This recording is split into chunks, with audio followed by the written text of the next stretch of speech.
ಅವರು ಈ ದೇಶದ ಸ್ವಾತಂತ್ರ್ಯ ಬಂದ ಮೇಲೆ ಮೊದಲನೇ ಪ್ರಧಾನಿಯಾಗಿದ್ದರು. ಸುಮಾರು 17 ವರ್ಷಗಳ ಕಾಲ ದೇಶದ ಪ್ರಧಾನಮಂತ್ರಿಯಾಗಿ ದೇಶದ ಜನರ ಸೇವೆಯನ್ನ ಮಾಡಿದ್ದಾರೆ.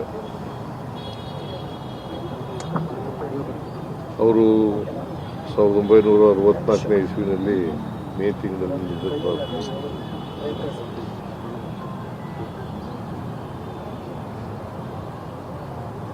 ಅವರ ಪುಣ್ಯತಿಥಿಯನ್ನ ದೇಶಾದ್ಯಂತ ಆಚರಣೆ ಮಾಡ್ತಾ ಇದ್ದೀವಿ. ವಿಶೇಷವಾಗಿ ಕಾಂಗ್ರೆಸ್ ಪಕ್ಷ ಆಚರಣೆ ಮಾಡ್ತಾ ಇದೆ. ಮತ್ತೆ ನಮ್ಮ ಸರ್ಕಾರನೂ ಕೂಡ ಅವರಿಗೆ ಗೌರವ ಸಲ್ಲಿಸ್ತಕ್ಕಂಥ ಕೆಲಸವನ್ನ ಮಾಡ್ತಾ ಇದೆ. ಆಧುನಿಕ ಭಾರತದ ನಿರ್ಮಾಣದಲ್ಲಿ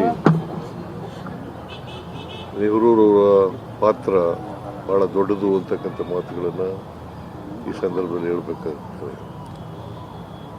ಅವರು ಸೋಷಲಿಸ್ಟ್ ಮತ್ತು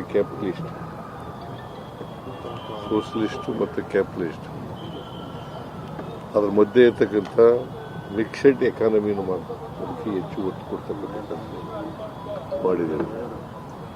ದೊಡ್ಡ ದೊಡ್ಡ ಇಂಡಸ್ಟ್ರಿಗಳು, ಡ್ಯಾಮ್ಗಳು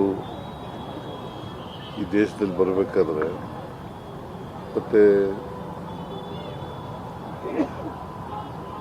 ಶಿಕ್ಷಣದಲ್ಲಿ ಮತ್ತು ಕೋಆಪರೇಷನ್ನಲ್ಲಿ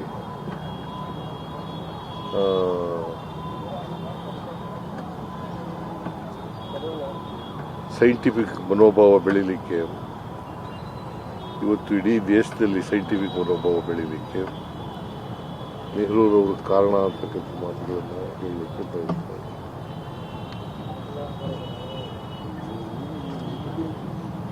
ನೆಹರೂರವರು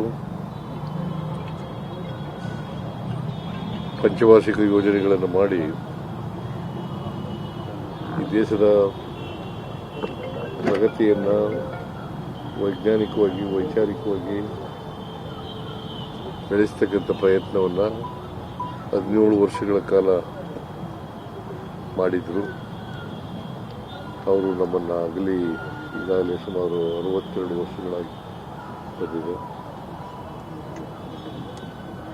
ಅವರನ್ನು ಸ್ಮರಿಸ್ಕೊಳ್ತಕ್ಕಂಥ ಕೆಲಸ ಮಾಡ್ತೇವೆ.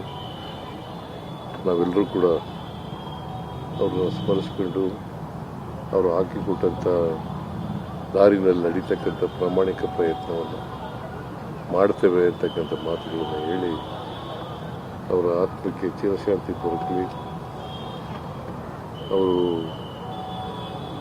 ಯಾವಾಗಲೂ ನಮಗೆ ಅವರ ಆದರ್ಶಗಳು ಮೇಲ್ಪಂಕ್ತಿಯಾಗಿರಲಿ ಅಂತ ಮಾತುಗಳು. ಸರ್, ದೆಹಲಿಗೆ ಹೋಗಿದ್ರಿ ಸರ್, ಹೈಕಮಾಂಡ್ ಜೊತೆಲಿ ಏನಾದರೂ ಚರ್ಚೆ ಆಯ್ತಾ?